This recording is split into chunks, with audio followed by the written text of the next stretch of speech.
Je vous entends très bien, mais moi je voudrais qu'on se focalise plutôt sur la situation future, là, très proche d'ailleurs du Congo-Brazzaville face à cette nouvelle politique que va évidemment implémenter Donald Trump. Donc la production pétrolière américaine, le gaz, et la fin de la guerre russo-ukrainienne. Et je l'ai dit tout à l'heure, le prix du baril va drastiquement baisser. Et nous sommes déjà en pleine crise Oui, profonde, il faut le oui, dire monsieur comme Perrin. ça, et cela veut dire que 2025, ça sera une année, mais vraiment mouvementée au Congo-Brazzaville, parce que j'imagine, avec la crise qui va s'accentuer, il y aura naturellement des mouvements Mais sociaux, des c'est ce- revendications, et nous savons comment le régime Sassou Nguesso réagit face à ce genre de mouvement. Ça sera la répression systématique. Et donc, c'est- nous avons là 2025 qui s'annonce très difficile au Congo-Brazzaville. c'est ce que je Comment disais, éviter ça? c'est ce que je disais, qu'il est serein parce que le chef de village ne voit pas le diable. Il est conscient de ce qui va arriver.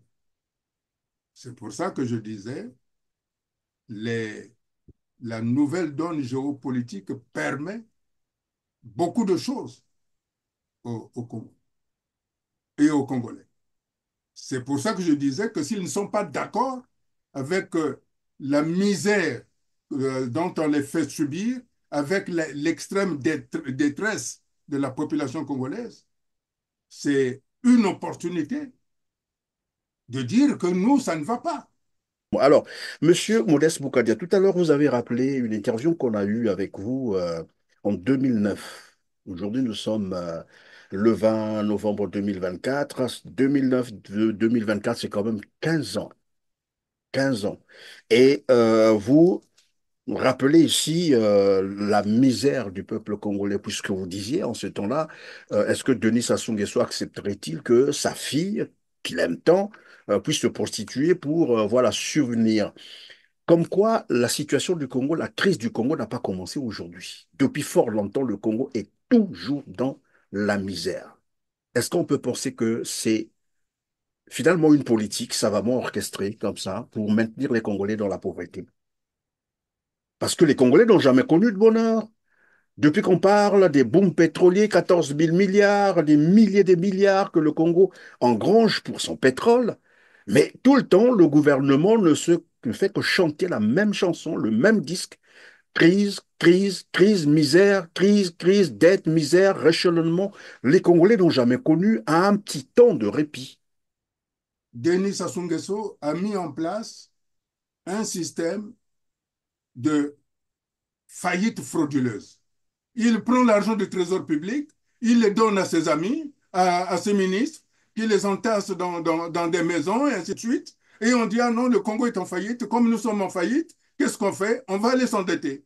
Lorsqu'on s'endette, eh ben, on met de l'argent dans le trésor public, eh ben, on continue à refaire de la faillite frauduleuse jusqu'au jusqu'au recèlement, parce que j'entends qu'il y a un rééchelonnement de la dette. En fait, qu'est-ce qu'il veut dire?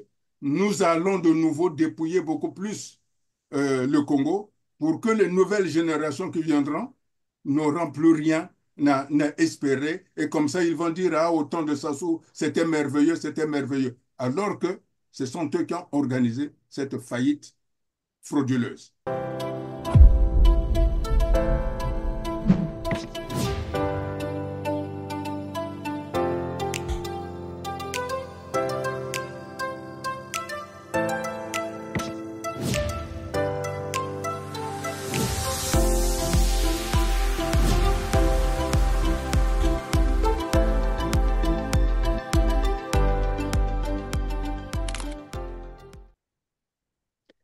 Bonjour à toutes et à tous, mesdames, messieurs. Merci de suivre R7. Pensez déjà à partager cette interview, s'il vous plaît, après avoir liké en cliquant sur le petit pouce en l'air juste en bas de cette vidéo pour nous aider à atteindre un plus grand nombre de téléspectateurs. À la fin de l'émission, vous nous direz en commentaire ce que vous pensez de l'échange que nous aurons tout à l'heure avec Monsieur Modeste Boukadia, président du Cercle des démocrates et républicains du Congo, le CDRC. Bonjour, Monsieur Boukadia, et c'est encore un plaisir de vous avoir sur R7. Merci beaucoup, Monsieur Perrin. C'est toujours le même plaisir que je partage ce moment avec les Congolais et avec vous-même, bien entendu, notamment sur la situation terrible du pays, du Congo.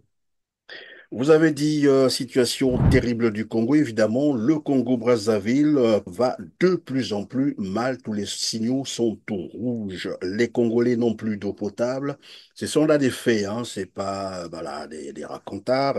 Les gens peuvent aller vérifier sur place. Pas d'électricité stable, l'éducation et la santé à terre. Les villes sont toutes sales. Les grèves dans tous les secteurs de la fonction publique pour des revendications salariales. De son côté, le gouvernement Bakosso tente de relativiser. Comme tu dirais, le chef ne voit jamais le diable pour ne pas créer une panique générale. Ou simplement, c'est une défiance, j'allais dire un mépris, l'insensibilité à la souffrance des Congolais. Qu'en pensez-vous? Vous savez, ce que vous venez de décrire est la pure et triste réalité. Seulement, il faut repartir à l'origine de ce qui nous arrive. C'est que nous avons quitté le champ politique qui a toujours prévalu au Congo depuis 1959 entre le président Loulou et le président Jacob Pango. Nous sommes rentrés dans une espèce de gouvernance bizarre qui laisse les autres compétences sur le bord de la route. Évidemment, donc nous arrivons à cette situation qui est celle que nous connaissons aujourd'hui parce que un pays, c'est la somme de toutes les compétences que regorge un pays. Parce que chacun pourra donc apporter les connaissances, l'expertise qu'il a.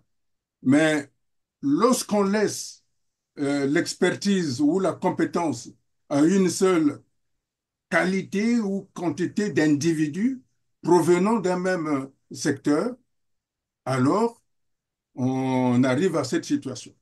Pardon, Je pense monsieur que, Modeste Boukadia, vous allez continuer tout à l'heure. Vous venez là de dire quelque chose de très important.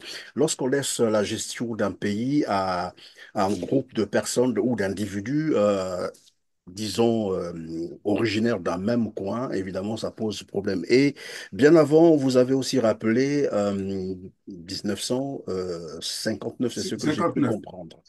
Alors, dernièrement, j'ai suivi sur le net, je crois que la vidéo existe encore, quelqu'un qui rappelait que 1959 était une année difficile pour les Congolais. Il devait avoir, je crois, bon, une sorte de conflit. C'est ça? C'était Oui, quoi oui, concrètement? oui, effectivement, il y a eu les émeutes de février 1959 qui étaient dues du fait que il y a eu un problème politique qui s'était posé entre deux partis au niveau de l'Assemblée nationale, c'est-à-dire le désistement d'un député quittant un côté pour aller vers l'autre, hein. Et donc, ça a créé des tensions politiques. Et ces tensions politiques ont amené ces émeutes-là. Mais Mais c'était pourtant, étonnant. la plupart des gens, j'allais dire le commun des Congolais, interprètent cela comme étant un conflit, je ne sais pas, ethnique ou voilà. Non, non, non, pas du tout. Ce n'était pas un conflit ethnique, c'était un conflit politique. Il faut faire la différence. C'était un conflit politique et pour preuve, ce conflit politique avait trouvé sa solution entre le président Fulbert Goulou et le président Jacob Pango, ils ont créé un gouvernement d'union nationale.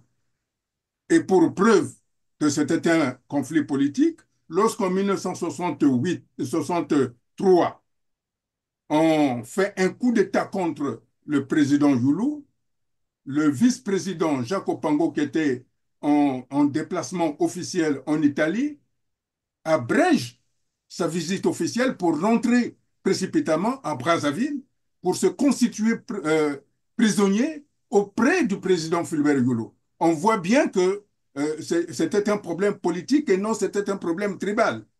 Et donc, ceux qui pensent que c'était un problème ethnique ou tribal, c'est une forme d'instrumentalisation politique.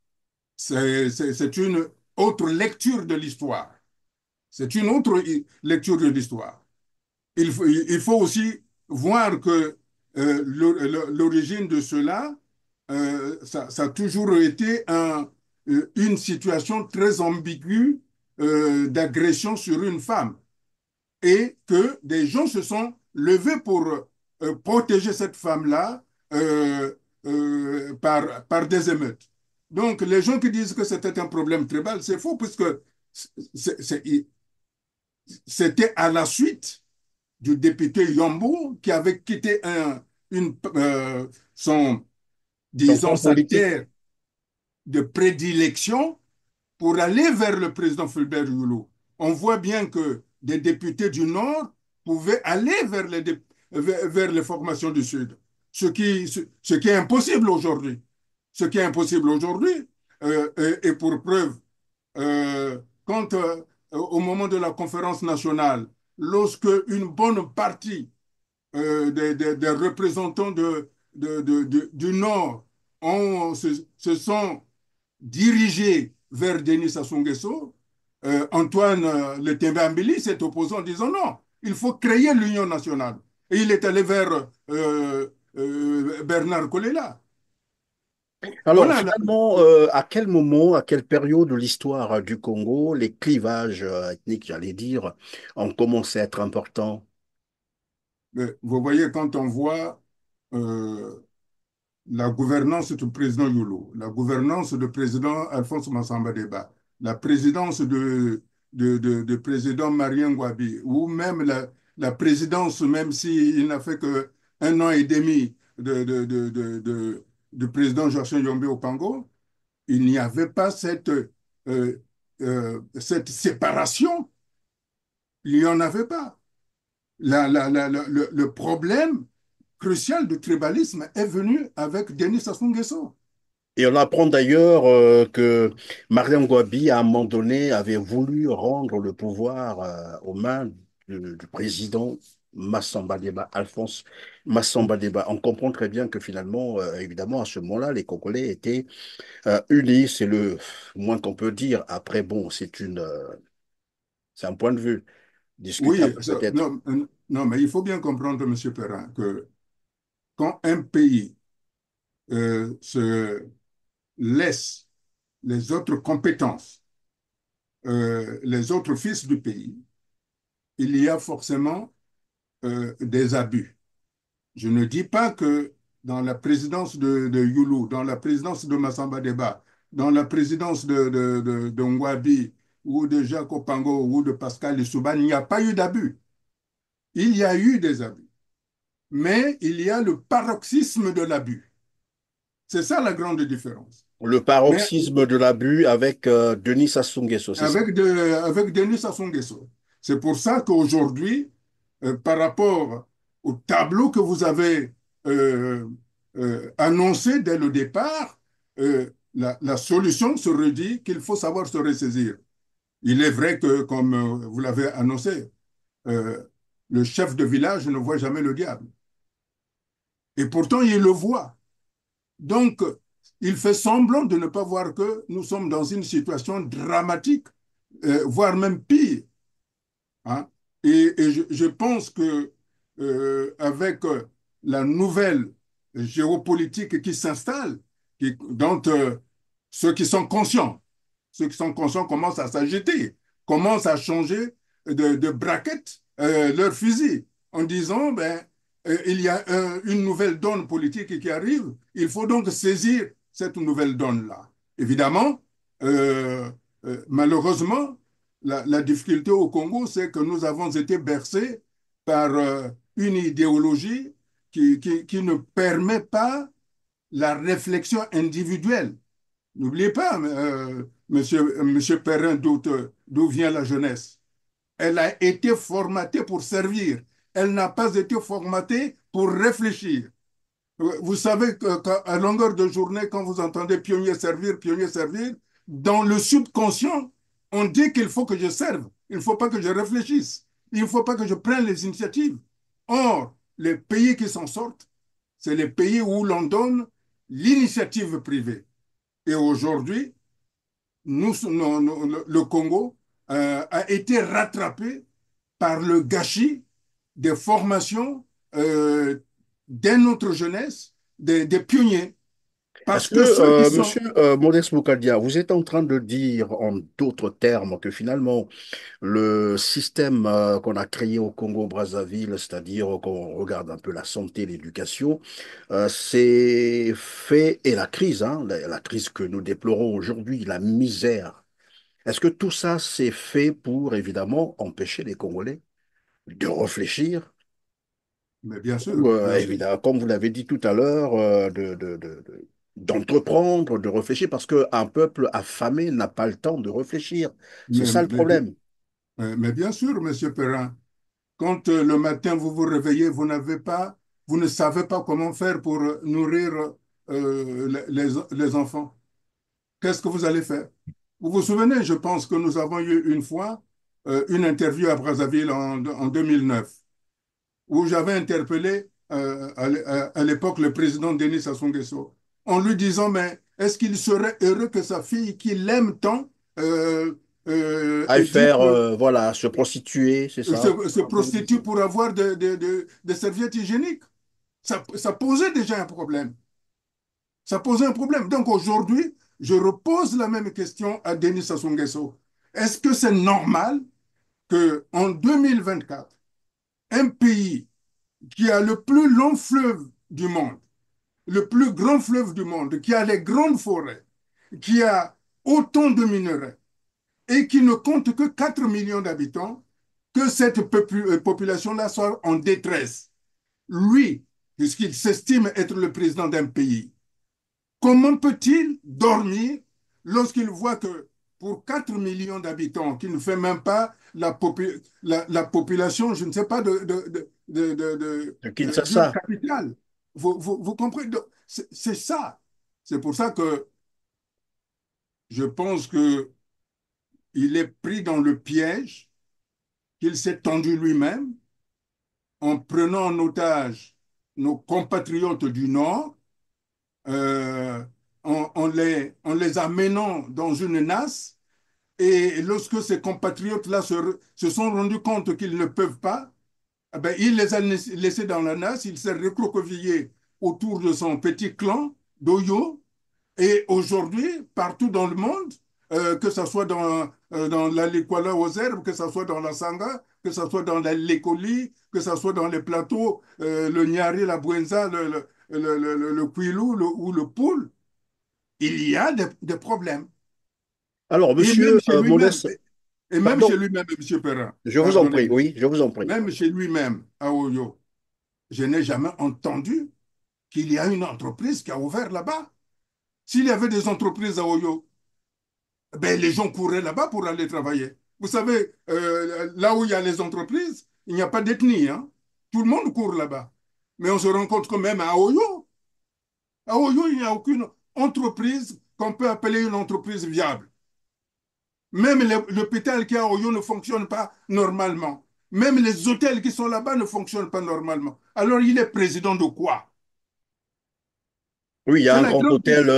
qu'on a construit juste à côté, je sais pas, à Lima, Palace qu'on appelle ça, finalement. Je ne sais pas si son activité continue, mais à un moment donné, c'était presque en faillite et donc rien ne marche dans ce secteur également. Alors, monsieur Modeste Boukadia, tout à l'heure, vous avez rappelé une interview qu'on a eue avec vous en 2009. Aujourd'hui, nous sommes le 20 novembre 2024. 2009, 2024, c'est quand même 15 ans. 15 ans. Et vous rappelez ici la misère du peuple congolais, puisque vous disiez en ce temps-là, est-ce que Denis Sassou Nguesso accepterait-il que sa fille, qu'il aime tant, puisse se prostituer pour voilà, subvenir? Comme quoi, la situation du Congo, la crise du Congo n'a pas commencé aujourd'hui. Depuis fort longtemps, le Congo est toujours dans la misère. Est-ce qu'on peut penser que c'est finalement une politique savamment orchestrée comme ça pour maintenir les Congolais dans la pauvreté? Parce que les Congolais n'ont jamais connu de bonheur. Depuis qu'on parle des booms pétroliers, 14 000 milliards, des milliers de milliards que le Congo engrange pour son pétrole, mais tout le temps, le gouvernement ne fait que chanter la même chanson, le même disque. Crise, crise, crise, misère, crise, crise, dette, misère, réchelonnement. Les Congolais n'ont jamais connu un petit temps de répit. Et bien sûr, M. Perrin, c'est fait à volonté pour pouvoir avoir les gens qui disent, mais si je ne suis pas avec Denis Sassou Nguesso, avec le PCT, ben, comment vais-je faire? C'est ce que je vous disais. C'est l'esprit de pionnier servir qu'il maintient. Vous savez, quand j'étais en prison, il y a le commandant Lys, qui était le patron des services de sûreté de la région Pointe-Noire, qui était venu m'interroger de manière arbitraire, brutale. Et il m'avait dit, mais on vous soupçonne de détruire le PCT.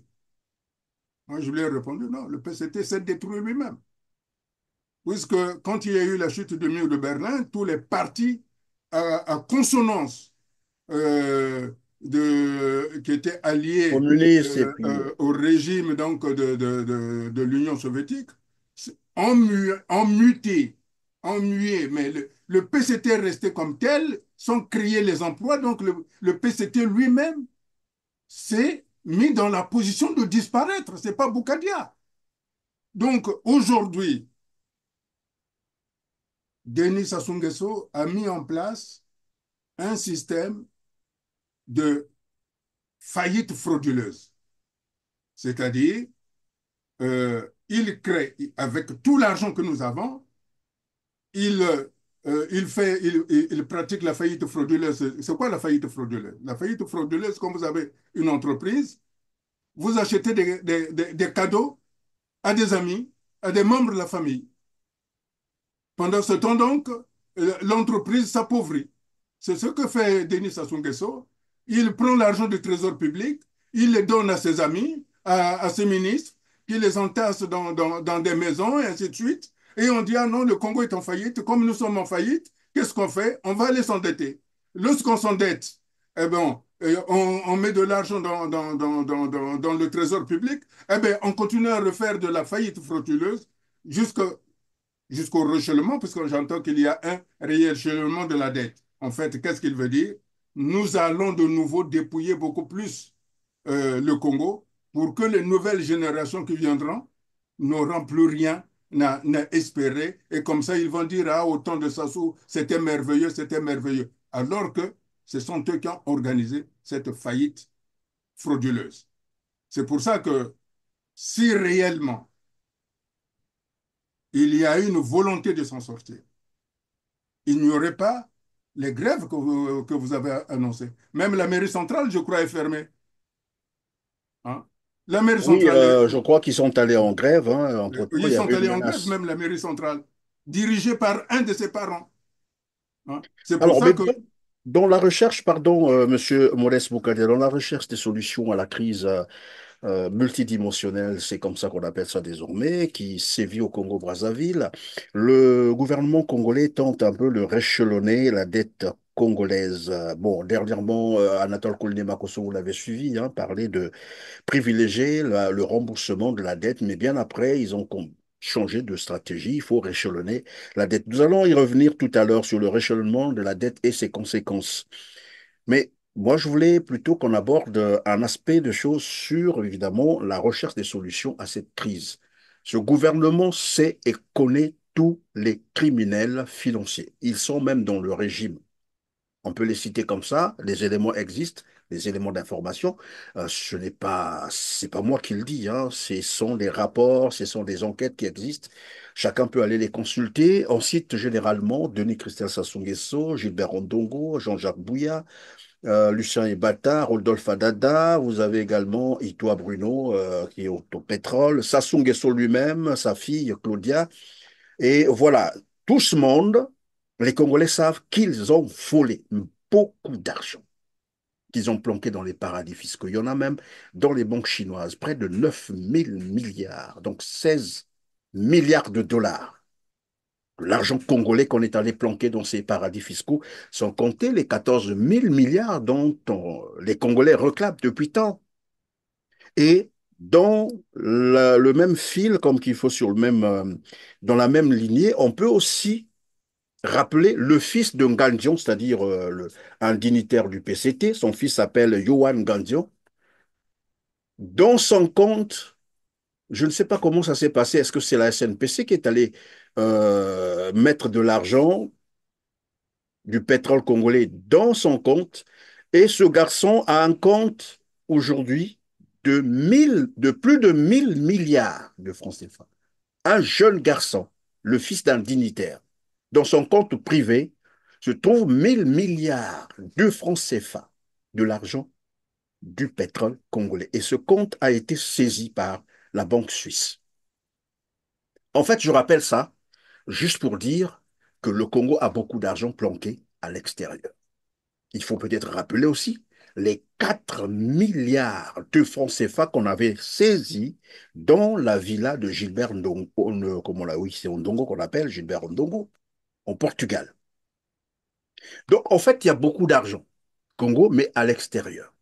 Et aujourd'hui, on parle de la crise. Ce que le gouvernement fait, c'est de chercher à réchelonner la dette au lieu de rapatrier tout l'argent qui est à l'extérieur. Mais, monsieur Perrin, vous venez d'expliquer la fraude, la faillite frauduleuse. On donne l'argent des cadeaux aux membres de la famille pour que l'entreprise s'écroule, pour que l'État congolais, pour que le Congo s'écroule. C'est ça la faillite frauduleuse organisée. Ce que vous appelez rééchelonnement, c'est essentiellement dire réendettons-nous davantage pour pouvoir refaire de la faillite frauduleuse, c'est-à-dire pour pouvoir distribuer de l'argent. Mais je pense que les Congolais le savent. Quand ils vont emprunter de l'argent chez quelqu'un pour payer une de l'emprunt qu'ils avaient fait à quelqu'un d'autre, je ne sais pas, il y a un terme typiquement congolais qu'ils appellent ça, pour aller chercher de l'argent pour finir le fin de mois, la fin de mois. Mais euh, je dis que un surendetté euh, n'éteint pas la dette en allant s'endetter davantage. Oui, Ça mais Monsieur n'existe nulle Boukadia, dans part. le même sens, ils vous rétorqueront que, écoutez, s'endetter, c'est aussi une manière de construire le pays et les autres l'ont fait. Souvent, Oui, j'entends ça. mais les autres, ils construisent. Eux, quand ils s'endettent, ils volent. Mais, Monsieur Perrin, moi, je vais répondre de manière politique par rapport à ce que vous avez énuméré. Récupérer l'argent qui se trouve dans les banques, c'est pas difficile. C'est pas difficile, qui se trouve à l'extérieur. Pour ceux pour l'argent qui se trouve à l'intérieur du pays, c'est pas difficile non plus. Il suffit seulement de faire des descentes dans les villas, dans les maisons, dans les immeubles qui appartiennent aux dignitaires. Donc ça, c'est pas facile, c'est pas difficile, c'est facile ça. Mais ce qu'il faut aujourd'hui, c'est la solution politique. Et je prends souvent l'exemple du Premier ministre élu par la conférence nationale, euh, André Milon, à qui on a fait un coup d'État par trimestre.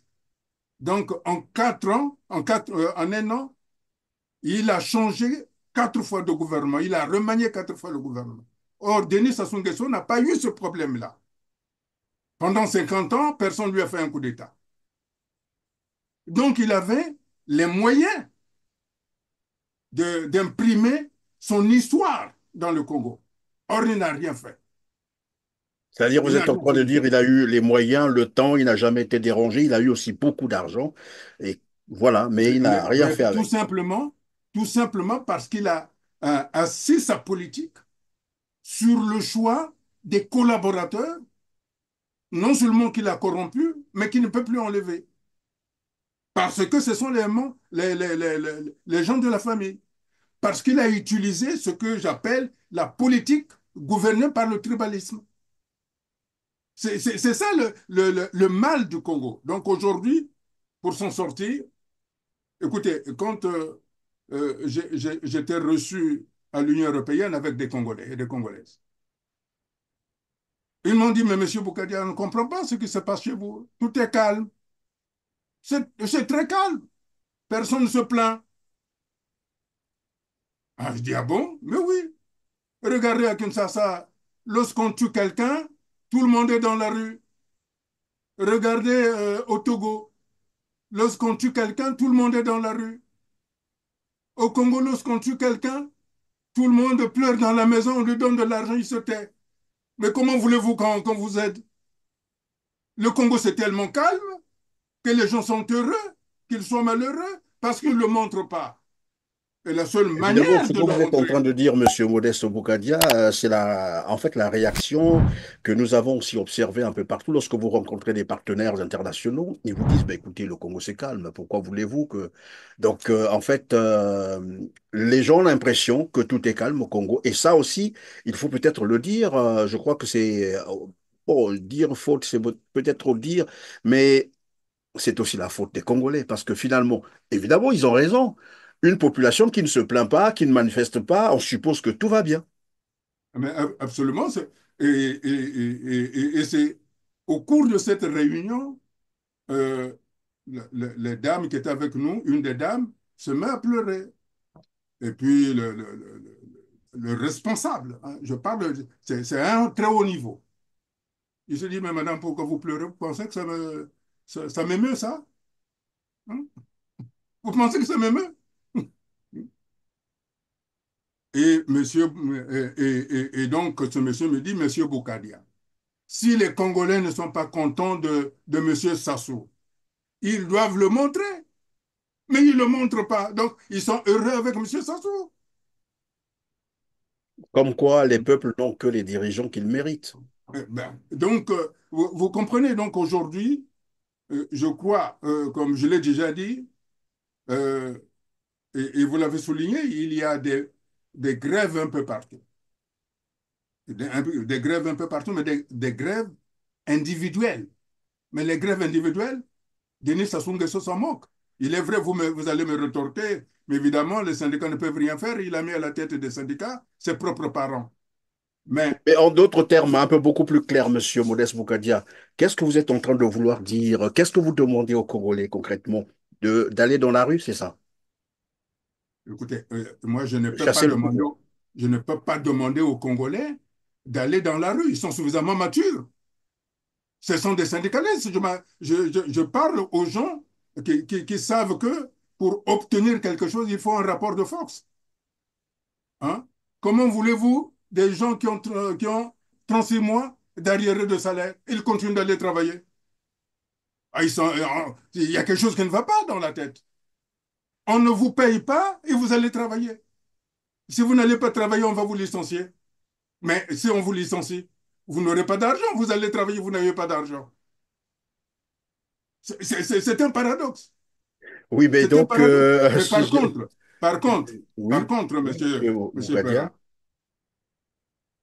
si les gens se retrouvent ensemble, manifestent ensemble, qu'ils, s'ils ne veulent pas aller dans la rue, mais qu'ils restent dans la maison, toutes les administrations seront fermées. Hein. Et comme ça, ben, ils pourront peut-être mettre les enfants, les petits-enfants, les arrière-petits-enfants dans toutes les administrations du Congo. Au moins, on sera fixé pour savoir, sommes-nous toujours dans la République ou sommes-nous finalement une communauté ethnique opposée et divisée dans un même ensemble?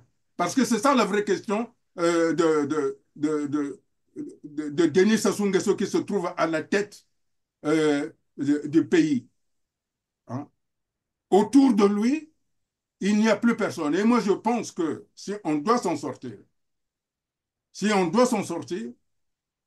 c'est que le Congo est riche de ses intellectuels. Il est riche des jeunes qui sont à l'extérieur, qui ont appris au niveau de l'Occident, qui ont appris en Russie, qui ont appris en Chine, qui ont appris un peu partout. Donc, il y a des compétences. Même à l'intérieur, il y a des compétences. Que ce soit dans la Likwala, il y a des intellectuels, il y a des cadres. Dans la Sangha, il y a des intellectuels, il y a des cadres. Dans la Lekoli, dans la cuvette ouest, il y a des cadres et des intellectuels. Dans les plateaux, dans le Poul, dans la Lekumu, dans le Nyari, dans la Bouenza, dans le Kwilu, il y a des cadres dans ces pays-là. Donc, il n'y a pas pénurie de cadres au Congo. Oui, mais qu'est-ce qui Si, explique qu'ils soient aux abonnés absents? Ils sont tous silencieux face à la mais situation. non, mais c'est une volonté, c'est une volonté. Comme moi, et moi je le conçois très bien, hein, monsieur Perra. Je conçois très bien que Sassou pense que, Denis Sassou Nguesso pense que le pouvoir doit rester au nord. Je le lui concède. Je suis le premier à dire oui. Mais il faut qu'il le concède aussi que les autres doivent avoir le pouvoir. Que les autres doivent avoir le pouvoir. Si le C'est-à-dire, pouvoir vous doit parlez rester là au nord, de si la le, fédération, ou disons, qu'est-ce que...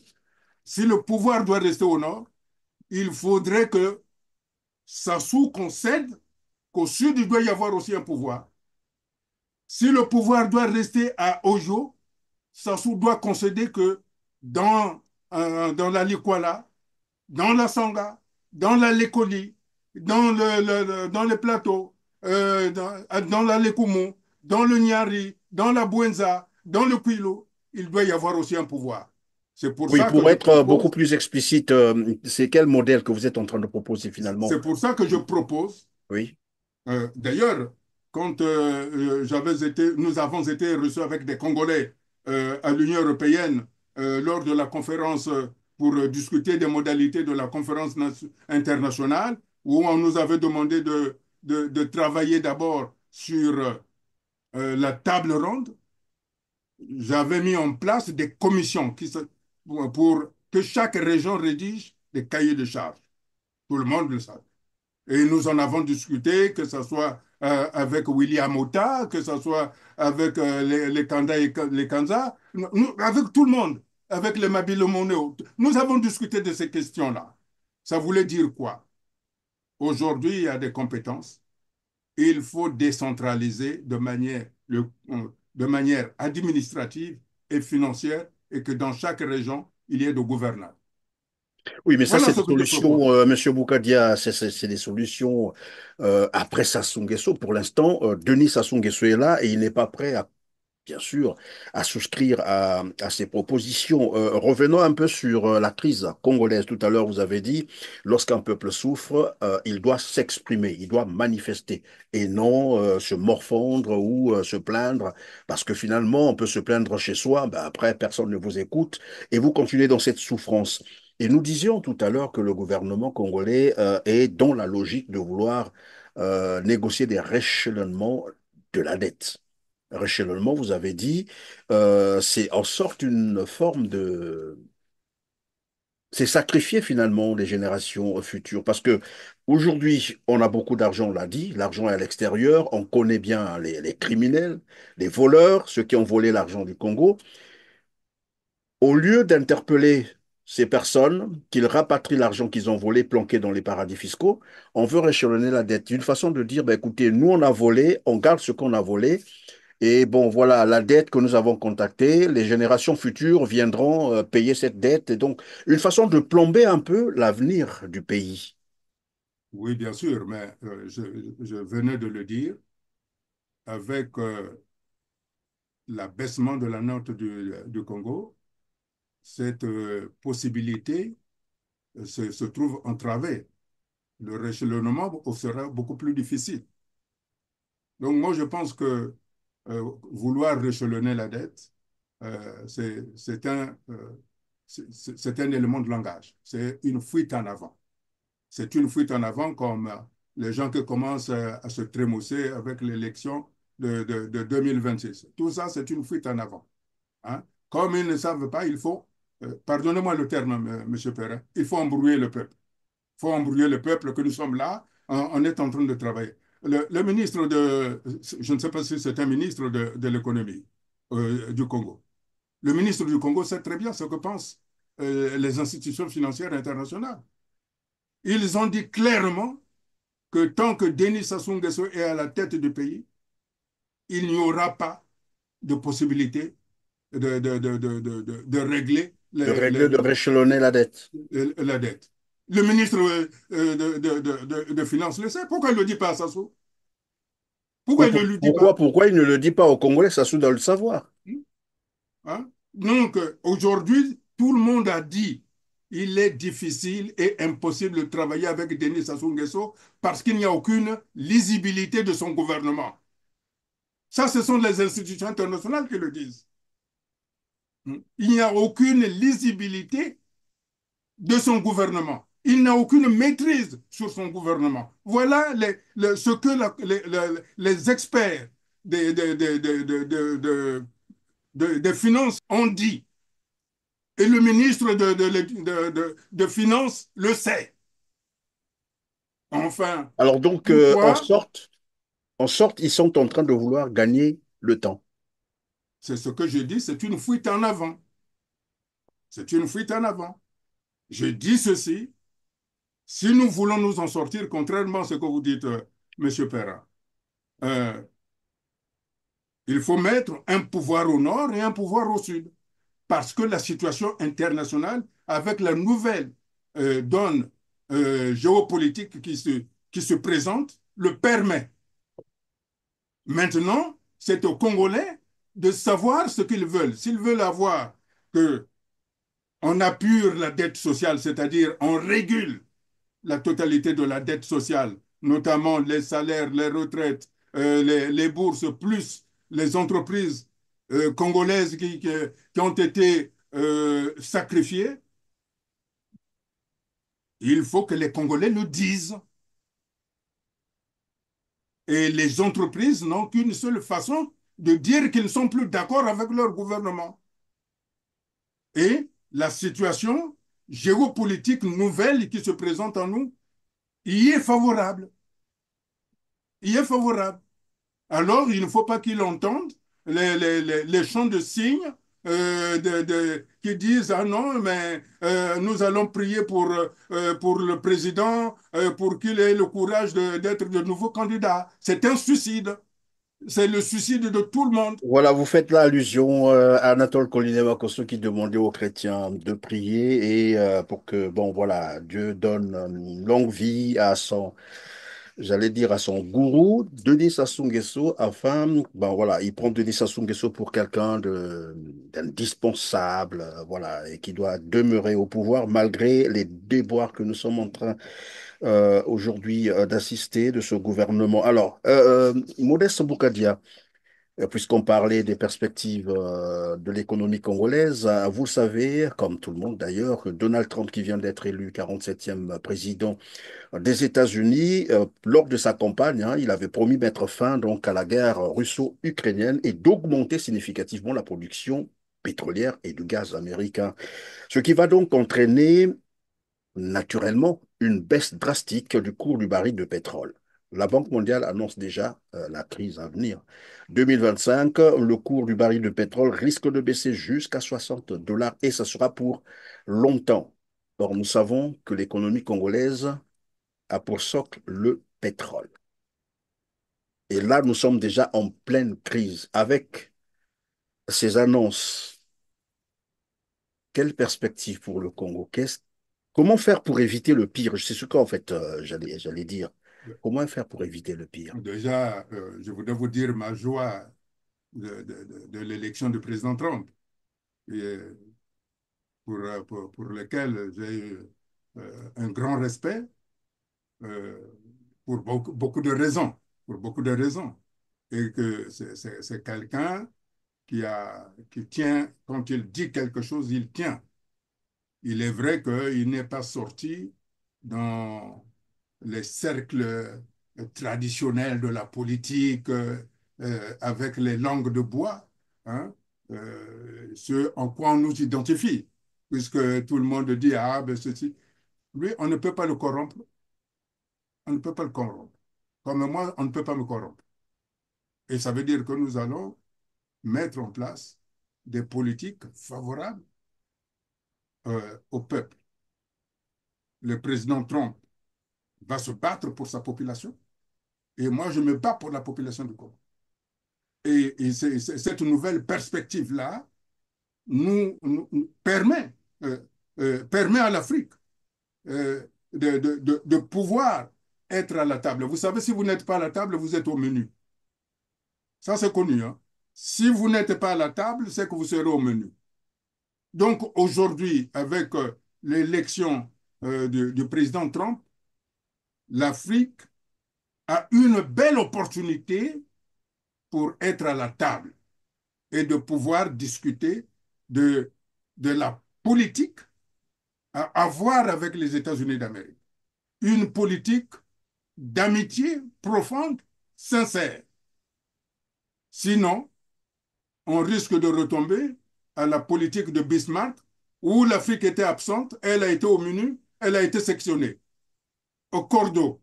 Oui, mais moi je Ce vous ce qui entends veut très dire, bien, ce qui veut Monsieur dire, Modeste Boukadia. Je vous entends très bien, mais moi je voudrais qu'on se focalise plutôt sur la situation future, là, très proche d'ailleurs du Congo-Brazzaville, face à cette nouvelle politique que va évidemment implémenter Donald Trump. Donc la production pétrolière américaine, le gaz, et la fin de la guerre russo-ukrainienne. Et je l'ai dit tout à l'heure, le prix du baril va drastiquement baisser.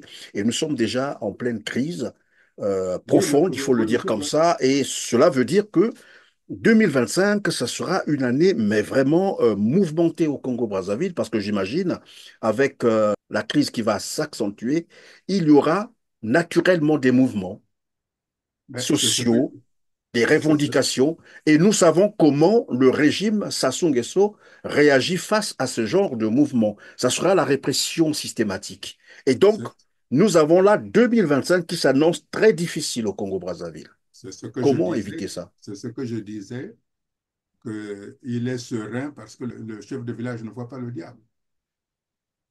Il est conscient de ce qui va arriver. C'est pour ça que je disais, les, la nouvelle donne géopolitique permet beaucoup de choses au Congo et aux Congolais. C'est pour ça que je disais que s'ils ne sont pas d'accord avec la misère dont on les fait subir, avec l'extrême détresse de la population congolaise, c'est une opportunité de dire que nous, ça ne va pas. Hein. Mais, comme je le disais, ce sont des responsables, euh, les responsables syndicaux, des organisations de jeunesse. C'est à eux de prendre le destin du Congo. Oui, Bien mais sûr, vous, au niveau de l'opposition, qu'entendez-vous faire pour éviter le pire aux Congolais? Quelle solution politique s'impose maintenant je- avant que le je- pire n'arrive? écoutez, c'est pas de notre côté, nous avons toujours tendu la main. Nous avons toujours tendu la main. Mais vous savez, s'il y a une situation difficile qui arrive, les plus perdants, ce n'est pas le peuple. Hein. Les plus perdants, ce sont ceux qui ont amassé des quantités de milliards dans les maisons, qui ont construit ces maisons. Mais ils vont s'enfuir avec Être, de l'argent, ils vont aller ailleurs. Voilà. et ils vont aller, vous savez, vaut mieux être pauvre chez toi que d'être riche à l'extérieur. Hein. Hein. Moi, je pense que c'est pas la peine qu'ils disent, ben, il va y avoir une situation très difficile, on va se sauver, et puis vous êtes sûr que s'il y a une situation qui arrive, ils auront tous le temps de rentrer dans l'avion personnel de Denis Sassou Nguesso? Ou même quand Non, ils je vont crois fuir avec que de l'argent, ils n'auront plus ce pouvoir, voilà, de faire ce qu'ils font d'habitude. Et tous les mouvements seront limités en plus. je redis ceci. Je redis ceci. Tous les régimes qui sont passés au Congo ont commis des abus. Et de ces abus-là, politiquement, nous devons tourner la page. Comme on dit, laissons la justice le temps nécessaire pour qu'il fasse son travail. Mais pour l'instant, politiquement, ce qu'il faut, c'est de trouver la solution politique. Et la solution politique, je l'ai toujours donnée. Donc, je ne veux pas changer sur ça. Mais vous Je ne veux pouvez pas, nous le rappeler. je ne veux pas changer sur ça. Là, je ne pense pas qu'aujourd'hui, vu la situation telle qu'elle est là, euh, il faille s'asseoir. Ça ne sert absolument à rien parce que nous savons que on ne sait pas ce qui va arriver demain en janvier 2025. Hein. Euh, vous savez, quand j'avais proposé un gouvernement d'union nationale, j'ai été jeté en prison. Hein. J'ai été jeté en prison, maltraité. Donc aujourd'hui, est-ce que faut-il encore aller vers un gouvernement d'union nationale ou que un Oui, mais pouvoir un arrive gouvernement d'union nationale sous Denis Sassou Nguesso, ça ne règle rien. Bon, là, vous dites ou qu'il faut alors s'asseoir. J'en- mettre en place un nouveau régime? Moi, j'appelle à un nouveau régime. Nouveau régime, J'appelle un c'est-à-dire nouveau régime. avec Denis Sassou Nguesso ou sans Denis Sassou Nguesso? Je dis, j'appelle à un nouveau régime. Voilà pourquoi je vous pose la question avec Sassou ou sans Sassou Nguesso. Je dis un nouveau régime. J'ai compris. Alors, monsieur Boukadia, vous disiez tout à l'heure qu'il faut s'asseoir sur la table. J'entends par là un dialogue politique ou un dialogue tout court, hein, parce qu'après, il faut que toutes les forces vives de la nation participent. Donc, vous en appelez à un dialogue. Et là, le constat, c'est que depuis un certain moment, je ne sais pas si vous l'avez constaté aussi, c'est que le Parti congolais du travail est déjà en pleine campagne déguisée. Oui, Pour c'est pour ça que je dis que ça, c'est une fuite en avant, monsieur. 2026. Monsieur. C'est une fuite en avant. Vous savez, euh, il faut dire que, bon, mais nous, on est à tel niveau, de telle sorte que le moment venu, lorsque on va se retrouver pour discuter des modalités, on dit, ah, mais nous avons déjà cette partie-là, on ne peut pas revenir là. Vous voyez ce qui se passe au niveau de l'Ukraine et la Russie?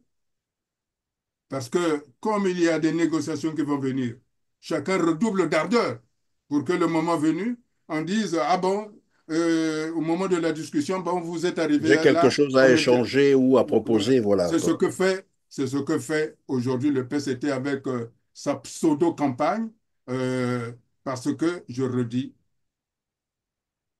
la nouvelle donne géopolitique permet toutes les possibilités, permet toutes les possibilités. Et euh, je suis sûr, je suis sûr que les travailleurs comprennent ce que je veux dire. Et ce que vous avez dit, il n'y a pas intérêt à la direction de la police nationale d'être contre les travailleurs ou d'être contre le peuple. C'est lui qui sera perdant. Donc, quand les moments sont difficiles, la force publique, même si je sais que cette force publique-là est destinée à soutenir un homme, il y a une lucidité de dire c'est le temps que le peuple s'exprime. Et moi, je suis pour euh, que les régions qui ont été trahies puissent avoir une autonomie de gestion. Et j'ai mis en gage. C'est ce que j'avais dit à William Ota quand il est venu me voir. Il m'a dit, Modeste, construis-nous des routes sans passer par Oyo. Je lui ai dit, je le ferai. Je le Oui, mais ferai. Modeste Bougadia, ce que vous êtes en train de dire, et comme je crois vous l'avoir déjà dit, c'est là, vous parlez de l'après Sassou Nguesso. Sous Sassou Nguesso, ce que vous êtes en train de dire n'est pas possible et tout le monde le sait. Quelle solution maintenant là pour éviter le pire au Congolais? Nous l'avons dit tout à l'heure, la crise, elle est là, multidimensionnelle, les salaires ne sont pas payés, on accumule jusqu'à 76 mois de salaire. Les retraités sont à 43 mois de salaire de pension, arriéré de pension, c'est ça. Les boursiers, donc les étudiants, n'ont pas leur bourse, pas d'électricité, pas d'eau potable au Congo, pas d'électricité stable, hein, pour être gentil, pas d'eau potable au Congo. Il n'y a pas d'eau potable au Congo. Ça, les Congolais Exact. peuvent le vérifier. Monsieur, Alors, nous sommes dans une situation très difficile. Et là, les institutions internationales annoncent une crise, là, du pétrole qui arrive bientôt là. Et le Congo, on connaît très bien, son économie est basée sur le pétrole. Donc, qu'est-ce que j'ai il dit? y a un spectre, j'allais dire, Qu'est-ce qu'est-ce que difficile j'ai qui... dit, Monsieur Perrin? Qu'est-ce que je vous ai dit que les institutions financières internationales ont dit au ministre de l'économie et des finances, si je ne sais pas s'il a tout ça. Qu'est-ce qu'on lui a dit? Mais maintenant qu'ils font la sourde oreille, vous faites quoi, vous qui êtes de Mais non, l'opposition? ils ne font pas la sourde oreille. Je vous ai donné l'exemple de chacun essaie de se cramponner sur un acquis qu'il devra bien à un moment donné négocier. Je dis pour s'en sortir aujourd'hui, la situation telle que nous la vivons au niveau international permet toutes les opportunités. Et je dis ici, on veut s'en sortir sans casse, sans sacrifier des vies humaines, nous devons aller vers un nouveau régime. C'est un nouveau régime qui doit être mis en place. Voilà ce Vers- que je dis. Voilà, vers un nouveau Mais régime, Monsieur Boukadia. Oui, je vais vous laisser quelques 2 minutes qui nous restent, hein, 1 minute plutôt. Voilà, 1 minute qui nous reste, et ça sera la fin. Donc, voilà, votre mot de la fin, Monsieur Boukadia. je dis que le Congo n'a jamais été aussi près d'un changement politique. Et j'appelle donc tous les responsables politiques, les responsables syndicats, des étudiants, des travailleurs, des élèves et les responsables de la force publique d'être du côté du peuple parce qu'il nous faut soulager la détresse absolue de cette population dans la dignité. Nous souhaitons que, pour une fois, qu'on se dise que nous sommes en République et que la République ne veut pas dire confisquer le pouvoir pour soi, confisquer le pouvoir pour sa famille, confisquer le pouvoir pour son clan. La République veut dire mettre à contribution tous les enfants du pays de manière égale. C'est pour ça que aucun territoire n'est épargné par la détresse, par la misère. Aucun. Même à Oyo, il y a la détresse. Et de cette détresse-là, elle doit nous donner la force de nous unir pour aller vers l'union nationale. Et l'union nationale, il n'y a pas de compromission possible avec ça. S'il y a une compromission dans l'union nationale, nous serons destinés à revivre les mêmes choses. Nous avons donné l'exemple de Fulbert Youlou avec Jacques Opango. Nous avons donné l'exemple d'Antoine Letembe Ambili avec Bernard Kolela. Il y a aussi une possibilité qu'aujourd'hui, on écrive une histoire avec d'autres personnes. Mais Et ce que je vais vous poser une toute dernière question. En fait, comme qui dirait, hein, c'est une inspiration de dernière seconde. Vous avez suivi Denis Sassou Nguesso en censé le président Mario Ngouabi. Il était en train d'assister, je crois, à la fête de l'indépendance en Guinée-Bissau. Il a parlé de Mariam Ngouabi, mais curieusement, il n'a pas fait état des autres anciens présidents du Congo, Alphonse Massamba Deba, Fulbert Youlou. Vous avez parlé aussi de Joachim Yumbi Opango, Pascal Lissouba. Il s'est focalisé juste sur Mariam Ngouabi, qu'il estime que c'est un héros. certainement, certainement.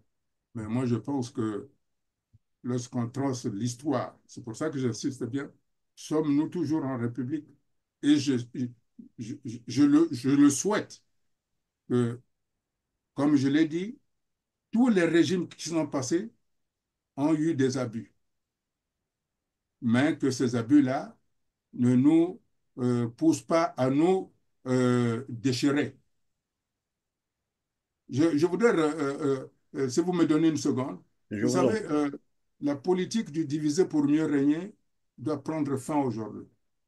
On a souvent opposé euh, le pôle avec la Buenza pour des questions de maintenir des instabilités. Or, n'oublions pas que 59, c'est bien des ressortissants de la Buenza que les gens se sont soulevés, hein.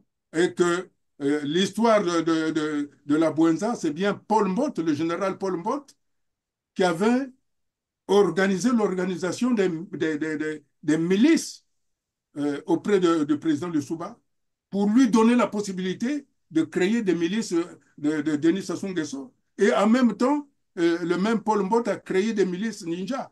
Ça veut dire qu'ils avaient le projet de diviser le pays. Mais avant la création de ces milices-là, la Buenza et le pôle n'avaient aucun problème. Aucun. En dehors de turpitude de Mbéry Martin. Mais la Mais population Modeste profonde, Boukadia, pendant que vous le dites, ce qui est curieux, c'est que généralement, ce sont, j'allais dire, des intellectuels, des compatriotes originaires de ces départements qui attisent cette, j'allais dire, cette haine tribale sur les réseaux sociaux, curieusement. mais parce qu'ils sont instrumentalisés. Moi, je redis, n'oubliez pas, je pense que vous le savez, mes premiers diplômes en France, c'est le président Pascal Lissouba. Enfin, pas le président, le professeur Pascal Lissouba il m'a enseigné. J'ai même failli travailler avec lui pour l'ouverture d'un institut pasteur à Brazzaville. Je recevais, quand j'étais homme d'affaires, je recevais l'ambassadeur du Congo qui n'était autre que l'oncle de Denis Sassou Nguesso, Jean-Marie Ewengue. Chez moi, il venait dîner chez moi, déjeuner chez moi. On a vu des amis communs. Ça veut dire que les Congolais peuvent s'entendre. J'étais avec Mungunga Ngila Nkombo. On mangeait ensemble. Où se trouve le tribalisme là-dedans? Où se trouve le tribalisme? Donc moi je pense que oui, la République, il faut la sauvegarder. Mais il faut arriver à la décentralisation administrative et financière de chaque région. Et à la tête de chaque région, il faut un gouverneur. Et les possibilités, et la nouvelle donne géopolitique aujourd'hui le permet pour qu'il y ait un, un changement de régime. Et comme ça, au lieu que l'on parle de président défunt, nous aurons encore un président, un ancien président vivant, auprès de qui doit écrire les mémoires. Il faut qu'il écrive des mémoires. Mais vous savez, quand, à l'issue de son coup d'État, quand il m'avait reçu comme tout le monde en audience, vous savez ce que je lui avais dit? Quand il m'avait dit, qu'est-ce que vous voulez? J'ai dit, construisez les routes du nord au sud pour que les Congolais se déplacent. Et comme ça, il n'y aura ni nord ni sud. Il y aura le Congo. Voilà ce que je lui ai dit. Merci Modeste Boukadia. Vous avez dit la nouvelle donne géopolitique actuelle, bien sûr, avec l'arrivée de Donald Trump, le retour de Donald Trump à la Maison-Blanche est favorable pour le changement de régime. Je supposais le régime de Brazzaville. En tout cas, grand merci d'avoir été avec nous et merci aussi d'avoir disposé tout ce temps. Le C'est plateau est ouvert. On reviendra encore vers vous. Je sais que d'ici là, les événements vont se précipiter, la crise va s'accentuer et la communication sera toujours au centre, comme qui dirait l'Église, au milieu du village. Grand merci à vous, mesdames, messieurs, de nous avoir encore accordé votre attention, de nous avoir suivis. Vous connaissez les petits principes très importants pour nous. Voilà pourquoi je vous le rappelle tout le temps, c'est de cliquer sur le petit pouce en l'air juste en bas de la vidéo, partagez massivement cette émission et dites-nous en commentaire ce que vous pensez du sujet que nous avons, ou des sujets que nous avons abordés avec Monsieur Modeste Boukadia, je rappelle, les présidents du Cercle des démocrates et républicains du Congo, le CDRC. Sur ce, on se dit au revoir et à très bientôt. Merci.